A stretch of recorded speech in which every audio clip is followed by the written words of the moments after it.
Dalam video ini saya akan menjelaskan 10 ayat tentang bukti adanya Allah Subhanahu wa Ta'ala. Baik, yang pertama surah Yasin ayat 37 sampai 41.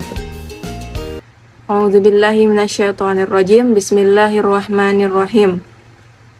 Wa ayatul lahumul lailu naslakhu minhun nahara fa idza hum muslimun wasyamsu tajri li mustaqarrin laha dzalika taqdirul azizil alim wal qamara qaddarnahu manazil hatta 'ada kal urjunil qadim lasyamsu yanbaghi laha an tudrikal qamara walal lailu sabiqun nahar wa kullun fi falaki yasbahun. Wa ayatul lahum anna hamalna zurriyatahum fil fulkil mashhun. Sadaqallahul azim. Dalam surah Yasin ayat 37 sampai 40 menjelaskan tentang bukti-bukti kekuasaan Allah Subhanahu wa Ta'ala. Di antaranya siang dan malam, peredaran matahari, serta jarak khusus untuk peredaran bulan. Fenomena-fenomena tersebut kemudian melahirkan ilmu yang bermanfaat bagi manusia, seperti ilmu falak atau astronomi yang memungkinkan manusia mengetahui aktivitas di angkasa.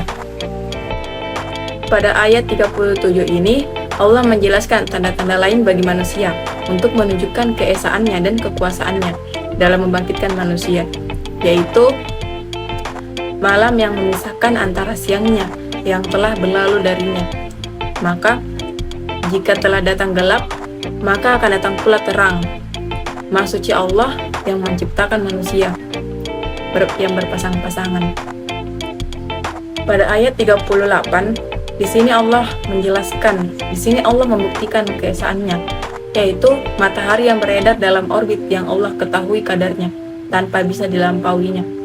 Penentuan itu adalah penentuan Allah yang maha perkasa yang tidak dikalahkan oleh siapapun, maha mengetahui yang tidak ada sesuatu pun yang samar baginya terkait urusan-urusan makhluknya. Pada ayat 39 ini, bukti yang menunjukkan keesaan Allah adalah rembulan. Ini yang telah kami tentukan peredarannya setiap malamnya. Ia mulai terlihat tipis, kemudian nampak besar, kemudian kembali tipis, sehingga ia menjadi seperti tandan kurma tanpa buah yang sudah mengering. Dalam keringkihannya, merunduknya, warnanya yang menguning dan usianya yang tua. Adapun pada ayat 40 ini, bukti-bukti matahari dan rembulan, siang dan malam, ditetapkan dengan ketentuan dari Allah. Ia tidak akan melampau batas yang sudah ditentukan untuknya. Matahari tidak akan mendahului rembulan untuk merubah perjalanannya atau melenyapkan cahayanya. Malam tidak mungkin mengejar siang dan datang sebelum siang selesai. Semua makhluk yang ditundukkan ini, dan juga bintang-bintang dan planet-planet lainnya, mempunyai orbit edar berdasarkan takdir dan penjagaan dari Allah Subhanahu wa Ta'ala.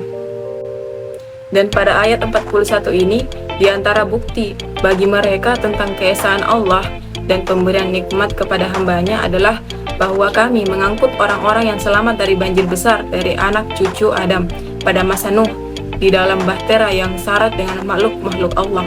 Allah mengangkut sepasang makhluk dari setiap jenis di dalam kapal tersebut. Adapun surah At-Tur ayat 35 sampai 38. Bismillahirrahmanirrahim. Am khuliqu min ghairi syai'in am humul khaliqun am khalaqas samawati wal ard bal la yuqinun am indahum khazainu rabbika am humul musaytirun am lahum sullamun yastami'una fih falyati mustami'uhum bisultanin mubin. Shadaqallahul azim. Pada ayat 35 ini, Allah menegaskan apakah orang-orang kafir itu mengingkari Allah sebagai pencipta yang menjadikan semesta alam ini, atau mereka menganggap bahwa mereka itu diciptakan sebagus itu tanpa adanya pencipta. Namun, akal menetapkan bahwa setiap yang ada berasal dari tiada. Ini menunjukkan suatu bukti bahwa ada sesuatu yang mengadakannya, pasti ada yang menciptakannya. Ataukah mereka menganggap bahwa diri mereka sendiri yang menciptakan mereka?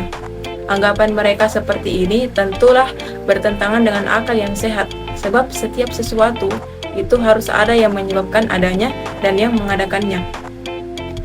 Adapun dalam ayat 36 ini, yakni apakah mereka yang menciptakan langit dan bumi? Ini merupakan reaksi dari keingkaran mereka yang mempersekutukan Allah Subhanahu wa Ta'ala. Padahal mereka mengetahui bahwa hanya Dialah semata yang menciptakan semuanya, tiada sekutu baginya, Akan tetapi, ketidakyakinan mereka lah yang mendorong mereka tetap pada kemusyrikannya. Ayat 37 ini dinyatakan pada ayat ini dalam bentuk pertanyaan, apakah mereka bertindak selaku penguasa dan di tangan mereka perbendaharaan Tuhan.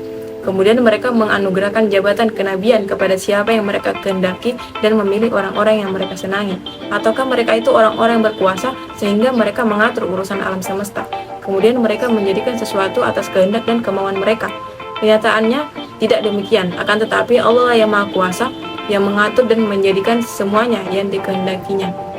Pada ayat 38 ini menjelaskan bahwa apakah mereka memiliki tangga menuju langit sehingga mereka dapat mendengar perkataan para malaikat dan mendengar wahyu yang disampaikan sehingga mereka dapat mengetahui bahwa mereka di atas kebenaran. Hendaklah orang yang mengakui hal itu mendatangkan hujah yang jelas atas kebenaran pengakuannya. Selanjutnya, surah Al-An'am ayat 7 yang berbunyi, Bismillahirrahmanirrahim. Walau nazzalna 'alaika kitaban fi qirtasin falamasuhu biaydihim laqala alladhina kafaru in hadza illa sihrun mubin. Dalam surah Al-An'am ayat 7 ini dan beberapa setelahnya merupakan pemberitahuan dari Allah tentang kerasnya sikap orang-orang kafir dalam menolak kebenaran. Kalaupun Allah menurunkan bukti kepada mereka, mereka tetap mengingkari, juga seperti yang disebutkan dalam ayat di atas. Sebagaimana yang mereka usulkan, memegang langsung lebih menghilangkan keraguan. Memegang langsung lebih menghilangkan keraguan daripada hanya melihat. Baik, cukup sekian dari saya. Jika ada yang salah, itu datangnya dari saya pribadi, dan jika benar, itu datangnya dari Allah Subhanahu wa Ta'ala. Wallahul hadi ila siratil mustaqim. Wassalamualaikum warahmatullahi wabarakatuh.